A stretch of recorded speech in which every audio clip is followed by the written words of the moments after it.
로마서 3장 21절에 31절, 신약성이 244쪽입니다. 오늘 11월 16일 목요일 아침입니다. 11월 16일자 본문 로마서 3장 21절에서 31절까지 말씀 교독합니다. 이번 주간은 추수감사주간 본문으로 묵상하게 되겠습니다. 오늘은 로마서 3장 21절에서 31절. 이제는 율법 외에 하나님의 한 의가 나타났으니 율법과 선지자들에게 증거를 받은 것이라. 곧 예수 그리스도를 믿음으로 말미암아 모든 믿는 자에게 미치는 하나님의 의인이 차별이 없느니라. 모든 사람이 죄를 범하였음에 하나님의 영광에 이르지 못하더니 그리스도 예수 안에 있는 속량으로 말미암아 하나님의 은혜를 값없이 의롭다 하심을 얻을 자 되었느니라. 이 예수를 하나님이 그의 피로써 믿음으로 말미암는 화목제물로 세우셨으니 이는 하나님께서 길이 참으시는 중에 전에 지은 죄를 간과하심으로 자기의 의로우심을 나타내려 하심이니 곧 이때에 자기의 의로우심을 나타내사 자기도 의로우시며 또한 예수 믿는 자를 의롭다 하려 하심이라. 그런즉 자랑할 때가 어디냐? 있을 수 없느니라. 무슨 법으로냐? 행위로냐? 아니라 오직 믿음의 법으로니라.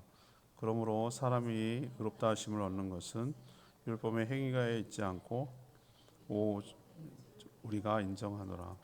하나님은 다만 유대인의 하나님이시냐? 또한 이방인의 하나님은 아니시냐? 진실로 이방인의 하나님도 되시느니라. 할례자도 믿음으로 말미암아 또한 몰래 할례자도 믿음으로 말미암아 의롭게 하실 하나님은 한 분이시니라. 그런즉 우리가 믿음으로 말미암아 율법을 파기하느냐? 그럴 수 없느니라. 도리어 율법을 굳게 세우느니라. 아멘. 율법에 하나님의 의가 나타났다고 오늘 얘기합니다. 믿는 모든 자에게 미치는 하나님의 의인데 거기에는 이방인 또는 유대인 차별이 없다고 말합니다. 모든 사람이 죄를 지어 하나님의 영광에 이르지 못하지만 예수 그리스도를 통한 속량으로 값없이 은혜를 주셨다고 말하고요. 예수 그리스도를 화목제물로 삼으셔서 구원의 은혜를 베푸시는 근거를 마련해 주셨습니다. 사람의 어떤 행위나 공로로는 의롭게 될 수 없고 오직 믿음으로만 의롭게 될 수 있다고 하셨습니다. 오늘 질문, 하나님의 의로움은 어떤 특징이 있습니까?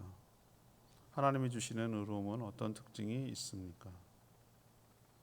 이것이 오늘 질문입니다. 먼저 21절 22절 말씀, 차별 없이 모든 믿는 자에게 미치는 은혜입니다. 차별이 없이 모든 믿는 자에게 미치는 은혜입니다. 지난번 갈라디아서 묵상을 통해서도 확인했지만 율법을 통해 의롭게 되는 것이란 처음부터 불가능한 일이었습니다. 율법의 용도는 사람을 의롭게 만드는 것이 아니고 사람에게 죄가 무엇인지를 깨닫게 함으로 하나님의 구원의 방법을 받아들이게 하려는 데 있습니다. 그럼 이게 왜 중요하냐? 죄가 죄라고 여기지 않는데 구원이 그런 사람들한테 무슨 의미가 있겠어요? 예수랑 나랑 무슨 상관이냐고요. 예수님이 십자가에 돌아가신 거랑 나랑 뭔 상관? 내가 죄인이라고 인정하지 않는데, 내가 죄인이라고 여기지 않는데 당신이 구원받아야 됩니다라는 말이 안 통하잖아요. 일단은. 그래서 당신이 얼마나 하나님 앞에 심판받아 진노를 받아 멸망받아 죽을 지옥 형벌에 처할 자인가라는 것을 보여줘야 되잖아요. 법이 없으면 법을 어기는 것도 없고 정죄하는 것도 없고 재판도 없고 형벌도 없는 거예요. 법규가 있기 때문에 법을 어겼다고 말하는 것이죠. 하나님의 법이 이거다라는 것을 보여주고 너희들이 얼마나 여기에 미치지 못하고 죄인으로 살아가는가라는 걸 보여주는 것이 율법의 용도예요. 의도가 그렇다고요. 그런데 이 어리석은 유대인들은 이걸 지켜가지고 완벽하게 지켜가지고 하나님께 의롭게 얻으려고 시도한 그것이 엄청난 착각이었고 시행착오였단 말이죠. 야, 내가 정말 죄인이구나. 죄인도 아주 상죄인이구나. 아주 큰 죄인이구나라는 것을 말씀을 보면서 깨닫게 돼서 난 그럼 어떡하지? 난 죽을 수밖에 없구나라는 절망 가운데 빠지게 되는 것이죠. 근데 하나님은 거기까지 몰아가시는 이유가 뭘까요? 인간의 절망이 하나님의 은혜가 시작되는 지점인 줄로 믿습니다. 사람이 힘이 빠져야, 물에 빠졌을 때 힘이 쭉 빠져야 끌고 나오기 편하지, 살겠다고 바동치고 농개처럼 그냥 구조하라고 한 사람 하면 물귀신 돼서 다 죽어요. 다 죽어. 둘 다 죽어요. 다 죽는다고. 기운이 빠지고 이제는 내가 할 수 있는 것이 아무것도 없고 하나님의 손을 내민, 하나님이 잡는 손을 잡겠다고 하는 그 정도까지 가야 되는 거예요. 아, 내가 내 방법으로는 도저히 안 되는구나. 나는 하나님께 마땅히 죽어야 되는구나. 당연하구나. 이렇게 이제 딱 인정이 되어야 하나님이 내미시는 그 구원의 손길이 얼마나 귀하고 고맙고 감사하고 이런 마음이 드는 거예요. 그래서 인간의 절망이 하나님의 은혜의 시작이라고 말하는 거예요. 하나님은 우리 인간이 생각하는 저과 달리 전혀 다른 차원의 의롭게 되는 방법을 제시하셨어요. 근데 이게 갑자기 뚝딱뚝딱 해가지고 생각하신 것이 아니고 이미 구약에서도 충분히 율법과 선지자들의 예언을 통해서 일관되게 꾸준히 똑같은 방법을 한 번도 충돌하지 않도록 언급을 계속 해왔는데 이 무지하고 어리석은 인간이 그것을 다만 깨닫지 못했을 뿐이라고 오늘 얘기합니다. 그 하나님의 방법은 무엇입니까? 구약에도 오실 예수, 신약은 오신 예수를 믿는 자, 곧 그를 자신의 주와 구주로 영접하는 자는 누구라도 하나님께서 의롭게 여겨주시는 하나님의 의로움, 이게 바로 구원의 방법이었어요. 늘상 말씀드리지만 믿는 것과 의로움은 전혀 다른 동사예요. 전혀 다른 표현이라고. 근데 하나님이 이것을 하나로 연결시켜 주시는 구원의 방법을 제시하셨어요. 예수 그리스도를 영접하는 게 믿는 거예요. 요한복음 1장 12절 유명한 말씀이에요. 전 요한복음 3장 16절보다 이게 더 디테일하고 더 마음에 확 다가와요. 요한복음 1장 16절. 예수를 영접하는 자, 그를 믿는 자예요. 영접하는 게 믿는 거예요. 하나님의 자녀가 되는 권세, 특권을 주신다고 하셨어요. 하나님의 자녀가 되기 위해서는 하나님처럼 의로워져야 되는 거예요. 그래야 하나님의 자녀가 되고 하나님의 세계에 들어가 살 수 있거든요. 이게 하나님이 제시한 의로움의 방법이었어요. 여겨주신다는 표현 여러분 아시겠어요? 실제로는 그렇지 않은데 실제로 의로운 건 아니에요. 그렇지만 하나님께서 뭐 해주는 거예요? 그렇게 쳐주는 거예요. 부족해져. 그냥 그렇게 좀 쳐줘. 그렇게 해줘. 좀 미달하고 넘쳐도 그런 걸로 여겨줘. 이게 여기준다는 거잖아요. 우리도 보면은 약간 좀 미달하고 부족하고 그래도 그냥 넉넉한 마음으로 그걸 받아주는 거죠. 근데 우리는 한참 모자라는데도 불구하고 믿는 자, 영접하는 자를 하나님의 자녀로 삼아주셨어요. 그 의롭다고 여겨주셨어요. 이게 하나님의 의로움이에요. 하나님의 구원의 방법이에요. 이렇게 되는 데는 사람이 차별이 없어요. 복음을 전하는데 차별이 없듯이 의롭게 되는데도 차별이 없어요. 이방인, 유대인, 흑인, 백인 뭐 이런 거 무슨 민족 그런 거 전혀 없어요. 사람은 수많은 기준으로 사람을 차별하죠. 엄청 차별합니다. 지금도 인종, 피부, 재산, 학벌 뭐 여러 가지 면으로 차별해요. 엄청 차별합니다. 그런데 하나님은 딱 한 가지만 보십니다. 하나님의 형상으로 지음받은 모든 인간이 어떤 인간이라도 상관없어요. 어떤 종류의 시대, 지역, 사회 다 초월해요. 예수 그리스도를 믿으면 의롭다고 여겨주시는 줄 믿습니다. 이 방법이에요. 딱 하나예요.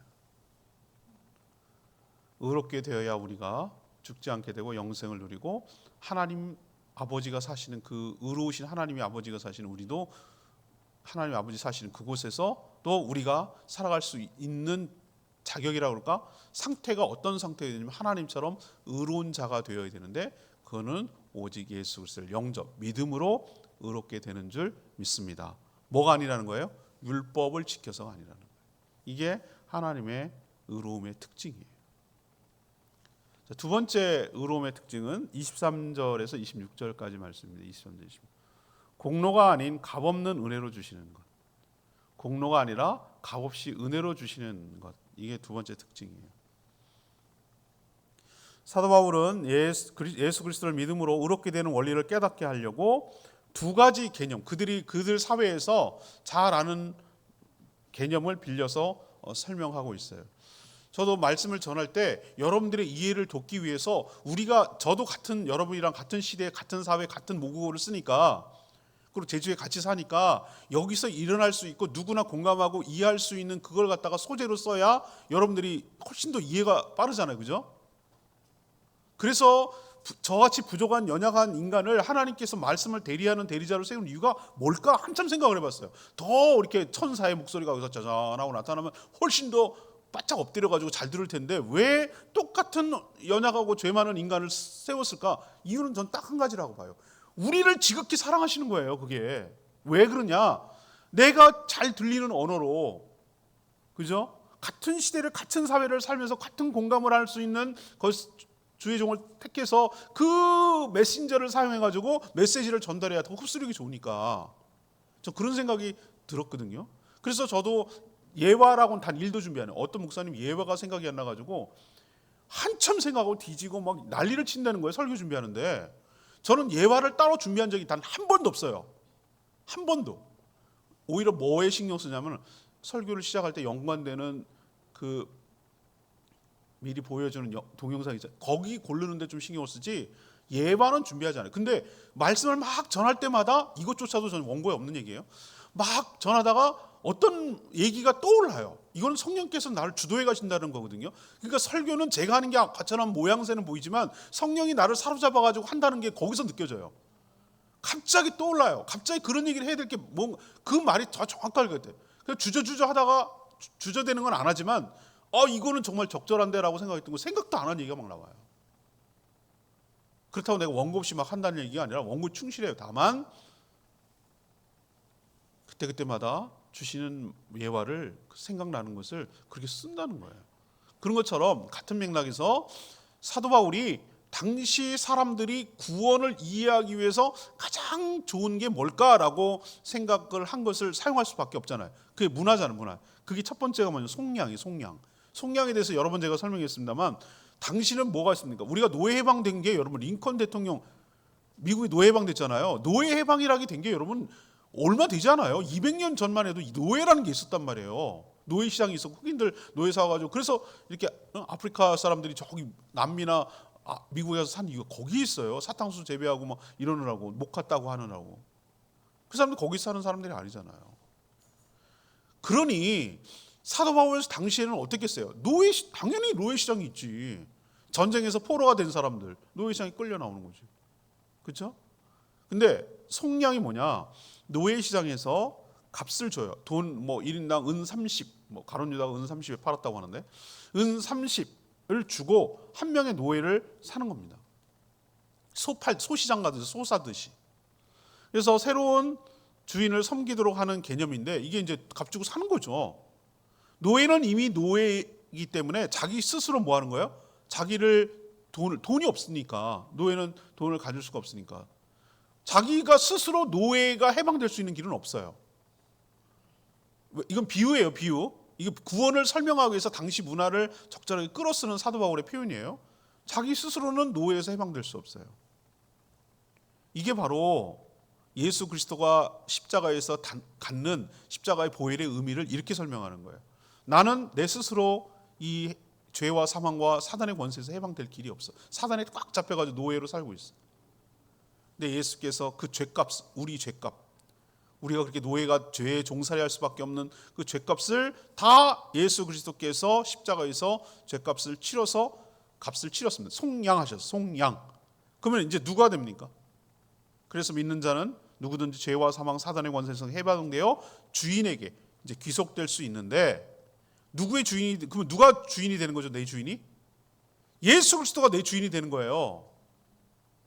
이 말 믿으시겠어요? 이제 사단의 권세에서 핏값을 사서 우리를 샀어요. 근데 그러면 주인이 날 또 사단처럼 부려먹느냐? 그 주인은 새로운 주인인 예수 그리스도가 나를 옛날 사단이 하듯이 그렇게 하느냐? 그분이 그런 게 아니고 우리를 갖다가 어떻게 해요? 종으로 삼는 것이 아니고 뭡니까? 우리를 자유인으로 풀어주셨어요. 이게 엄청난 은혜입니다. 엄청난 은혜라고요. 제가 그 동물 얘기 여러 번 했잖아요. 요만한 좁은 데서 우리 살던 소를 갖다가 그 무슨 동물 단체인지 뭔지 거기에서 뭐 요즘 동물권이라는 표현도 쓰더라고. 동물권. A4 하나에 닭장에서 닭 날다가 이렇게 죽는 거예요. 산란하다가 닭이 닭답게 살아야 되는지 이렇게 날개도 치고 횃대에 올라가고 또 돌아다니면서 턱도 파먹고 지렁이도 잡먹고 이렇게 난 닭 알을 굉장히 높게 평가하잖아요, 그죠? 자연 쪽에서 내추럴하게 태어난 A4 하나 사양 고양이 막 이런 데다 그 누악 커피 먹으려고 그거를 가둬놓고서 거기서 그것만 먹이고 학대거든요, 학대. 여러분 아시잖아요. 근데 그 소도 그렇게 했는데 넓은 초지가 있는 데다가 차에 내려와가지고 거기서 풀어줬더니 처음엔 적응이 안 되는 거예요. 코끼리도 그러고 다 눈물을 흘려, 다 눈물을 흘리는 거예요. 눈물을 흘리더라고. 코끼리도 맨날 혹사당하다가 눈 멀고 그러니까 버린 걸 갖다가 이렇게 챙겨주고, 말도 경주마로 잘 쓰다가 버려가지고 굶어 죽여요. 제주도에서 일어나는 일이에요.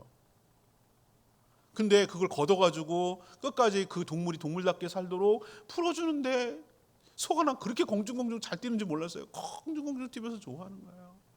한참 그러고 풀밭을 막 휘젓고 공중 뛰더니 자기 풀어준 사람한테 고마웠나 봐.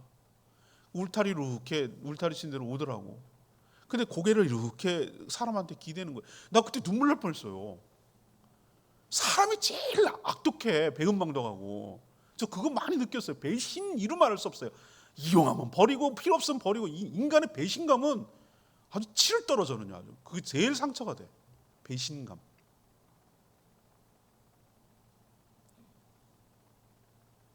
동물은 안 그래요. 근데 그거예요. 바로 속량이 그거예요.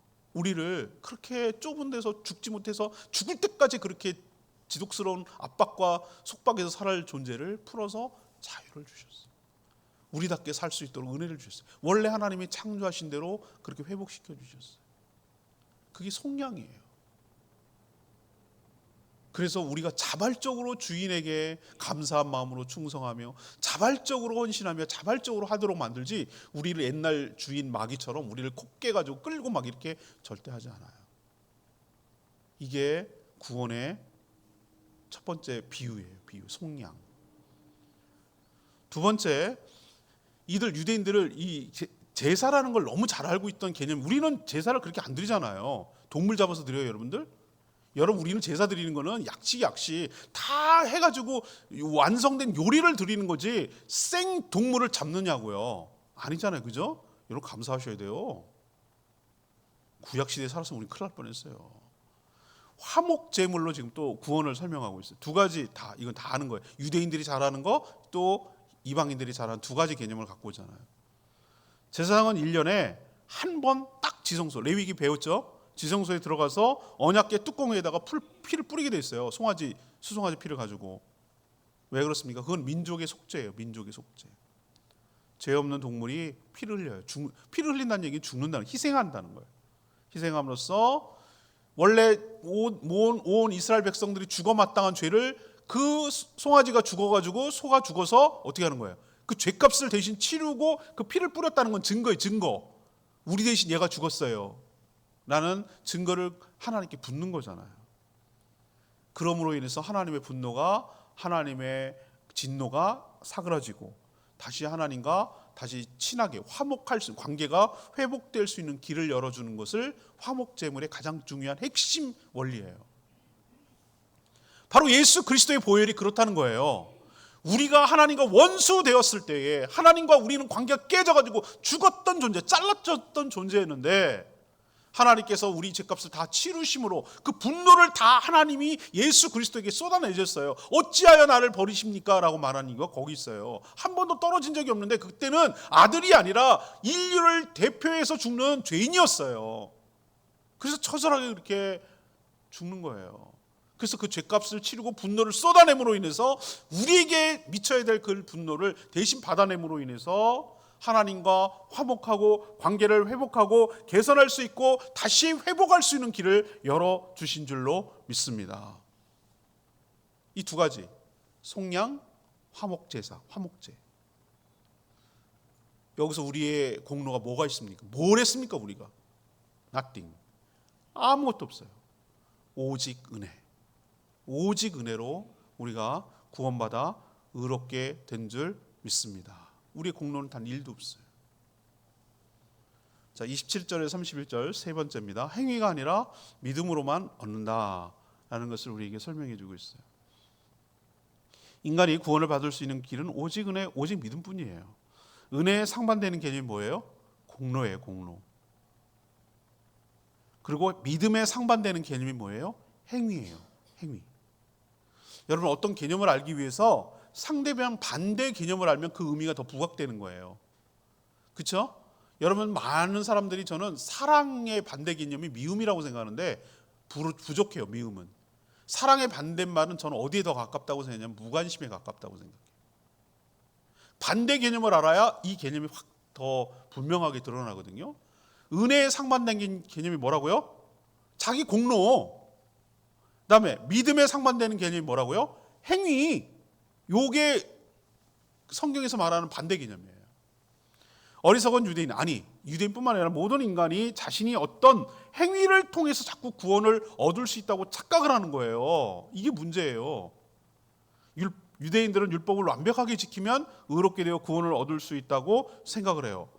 그 유대인이 아니면 우리는 뭐 안 믿는 유대교 안 믿는 사람은 어떠냐? 아니에요. 대표적으로 누굽니까? 불교가 그렇고 카톨릭이 그래요. 불교가 어떻습니까? 선행을 해야 된다고 해요. 뭐라고 그럽니까? 적선해야 된다고. 덕을 쌓아야 된다고. 적선해야 된다고. 그래서 어려운 사람 돕고 뭐 그 사람도 얼마나 많이 그런 거 하는지 모릅니다. 그죠? 그래야 해탈을 해서 부처가 된다고 생각을 하니까. 캐톨릭이요, 예수 갖고 부족하다고 생각해요. 플러스 알파가 있어야 된다는 거예요. 그들은 죽을 때까지 구원을 모른다고 봐요.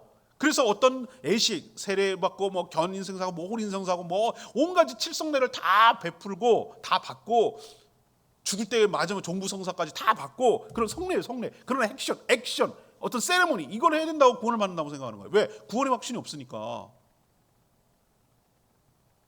전부 다 뭐예요? 은혜에 상반되는 개념이 뭐죠? 공로. 믿음에 상반되는 게 뭡니까? 행위. 이런 걸 통해서 얻는다고 대부분의 종교는 다 생각해요. 근데 하나님이 딱 제시한 게 있잖아요. 완전히 그 지금까지 인간이 생각하는 종교를 확 뒤집어 버리잖아요. 아니야. 아니라고. 오직 믿음, 오직 은혜로만 구원을 받는다. 이거를 제시해 주셨어요. 얼마나 감사한지 몰라요. 인간요, 행위, 공로 해보라고 하세요. 얼마나 좌절감을 느끼고 더 죄책감이 부족해. 아직도 부족해. 난 더 가야 돼. 아직도 부족해. 이런 죄책감과 열등감에 시달리는지 몰라요. 그런 걸 통해서 나가려고 하면은 한도 끝도 없어요. 종교개혁을 일으키던 루터가 그걸 깨달았어요. 아무리 해도 만족시킬 수 없어, 하나님. 부족해. 말도 안 되는 거예요. 오체투제, 라마불교 그렇게 엎드려서 삼보일배 그거 해가지고 허리 다 부러지고 무릎 다 관절 상하고 그리고 거기까지 올라간들 라마불교. 그게 만족하냐고요? 아니요. 더 허탈할 걸. 몸만 망가졌거든요. 하나님 어떤 특정 행위 때문에 구원하지 않으세요. 할례, 세례, 모태신앙, 집사, 장로, 목사, 직분 같은 것은 구원을 보증하지 않는단 말이에요. 그게 구원의 보증이 아니에요. 할례를 받는 유대인이든 할례를 받지 않는 이방인이든 오직 똑같이 공통으로 믿음으로만 의롭게 될 수 있다라고 오늘 분명히 말합니다. 그럼 율법은 아무 소용 없다는 얘기인가? 그렇잖아요. 믿음으로 의롭게 되어 거듭난 성도는 성령을 선물로 받습니다.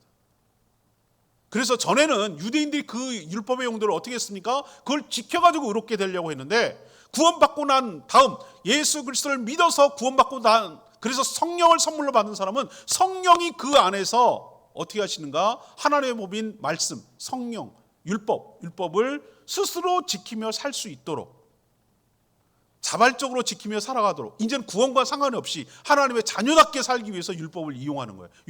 하나님의 말씀을 사용하는 거예요. 알아야 하나님의 기쁨이 되고 싶으니까. 그래서 말씀에 순종할 자유와 능력이 성령을 선물로 받음으로 생겨났어요. 이게 하나님의 구원의 은총이에요. 이렇게 이 복음이잖아요, 결국. 이런 얘기는 들어도 또 확인이 되고 또 재차 확인이 되고 우리가 무엇을 믿고 어떻게 구원을 얻고 우리가 어떻게 살아가는지 계속 잊지 말고 알아야 될 뿐만 아니라 하나님께 가장 감사할 근거가 여기에 있는 줄로 믿습니다. 오늘 주일날도 그런 비슷한 시편을 갖고 얘기할 텐데 우리는 자꾸 뭔가 조건부 너무 좁게 해석을 해서 하나님께 감사의 조건을 찾으려고 해요. 아니 막말로 우리 추수하지도 않잖아요. 여러분 농사 지세요? 아니잖아요. 그러면 우리는 그래서 이게 뭐가 문제가 있다니까. 추수감사절 그럼 우리 추수도 안 되고 맹숭맹숭해. 너무 감동이 떨어져요. 그렇죠? 그러면 1년 동안 뭐 번 거 수입 있는 거 그걸 하라 그러나? 그거 왜 이때 하냐고. 연말정산할 때가 가장 좋아 봅니다. 1년 딱 끝나고 나서 1월 초거죠. 그게 아니잖아요. 추수감사절 하나님께서 상징적으로 우리에게 물질, 우리는 밥 먹고 살아야 되는 육체가 있는 존재니까 그렇게 1년 동안 먹고 살게 해주시고 살아가게 해주신 하나님의 은혜가 너무 감사할 뿐만 아니라 그 밑바닥에 왜 초막절이 거기서 추수감사절이 전신이 초막절인데 왜 초막에 사냐고. 왜 초막에 멀쩡한 집 놔두고 왜 풀집에서 사냐고. 밖에서 추운데 왜 밖에서 살까요? 두 가지 잊어버리지 말라고 그랬어요. 너희들 조상들이 어떻게 해서 구원받았는 걸 잊지 말라고. 우린 자꾸 추수감사절 하면은 모든 수확을 다 거둬들이고 창고에 쌓은 것만 포인트를 두는데 초막절이 그 수장절이자 그 초막절이거든요. 수장절은 모든 열매를 다 쌓아놔서 창고에 쌓아서 겨울 날 수 있게 해주신 것이 감사하다는 의미가 있지만 또 하나는 뭐냐면은 우리 조상들이 하나님의 은혜로 구원받았다는 걸 잊어버리지 말자는 거예요. 그래서 이스라엘 백성들이 출애굽했을 때 집이 없으니까 당장 천막도 없으니까 풀집에서 살았던 것을 일부러 살게 함으로 인해서 하나님께서 우리에게 얼마나 어떤 은혜를 베풀어서 구원을 베풀었는지 잊어버리지 말자. 우리가 추수감사절 하면서 뭘 잊어버리지 말아야 되냐면 왜 이번 한 주간도 추수감사절 묵상 주간이라고 해놓고 뭐 오늘도 뭐 100발을 주셨습니다. 10배, 30배, 60배, 100배의 열매를 얻겠습니다. 그런 얘기를 하는 게 아니라 한 주간 묵상을 쭉 보세요. 무슨 얘기를 하죠? 구원의 은총. 구원의 은총을 계속 얘기하잖아요. 구원의 은총을 어떻게 하라는 거예요? 잊지 말고 감사하라고. 거기서 감사가 출발되는 거예요. 나 같은 죄인을 은혜로 구원해 주신 하나님의 은혜가 너무너무 감사하고 고마워서 그 은혜를 토대로 감사하며 다른 것들은 덤이에요. 덤. 구원의 은총을 받았기 때문에 받는 하나님의 보너스 같은 구원을 받았기 때문에 얻을 수 있는 누릴 수 있는 나머지는 그거지. 가장 밑바닥에 기본되는 것은 하나님과의 관계가 회복되었기 때문에 구원을 받았기 때문에 이런 일들이 가능한 거예요. 이걸 잊지 말고 감사하며 살아가는 저와 여러분 되기를 소망합니다. 24절 말씀 레마의 말씀. 그리스도 예수 안에 있는 속량으로 말미암아 하나님의 은혜로 값없이 의롭다 하심을 얻은 자 되었느니라. 아까도 말해 속량이 있잖아요. 속량. 노예는 스스로 살아갈 자유와 능력이 없어요. 소망도 없어요.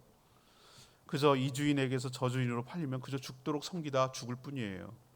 우리가 죄의 유혹에 빠져 사단에게 팔림으로 죄와 사단의 종이 되고 말았어요. 그런 우리를 예수 그리스도께서 자신의 십자가 희생으로 죄값을 치르고 믿는 우리들을 해방시켜 주셨습니다. 더 이상 종살이 하지 않아도 돼요. 그러나 새로운 주인이 생겨서 그 주인은 악독한 주인이 아니고 우리를 사랑해서 자기 목숨을 내어줄 만큼 우리를 사랑하는 주인인 줄 믿습니다. 주인이 바뀌었어요. 주인이 없는 게 아니에요. 해방이다! 내 맘대로 살아야지! 아니에요. 주인이 바뀌었어요. 좋은 주인이에요.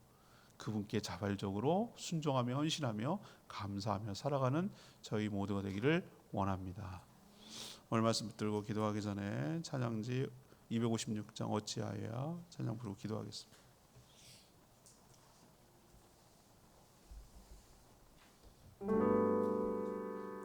가사를 잘 생각하면서 256장 나의 찬미라고 하는 찬양입니다. 찬양하겠습니다.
주의 손 건지셨네. 하나님께 영광 날 사랑하신 주. 이게 바로 구원받은 사람의 고백이고 심정이어야 될 줄로 믿습니다. 어찌해야 그 끝이 내를 갚을까? 무슨 말로 그 사랑을 내가 감사할까? 아무도 모를 것이다. 나에게 이제 새 생명을 주시는 것은 하나님의 은혜라. 하나님께 영광, 하나님께 영광. 나를 사랑해 주시고 나를 죄에서 구원하여 주시고 이제는 나의 일생을 주님께 다 돌려드리리. 이게 고백이잖아요. 구원받은 자. 오늘 구원받은 자답게 감사하며 하나님께 온전히 순종하며 충성하며 살아가는 저희들 되게 달라고 주여 외치며 기도하겠습니다. 주여 하나님,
네, 기도하겠습니다.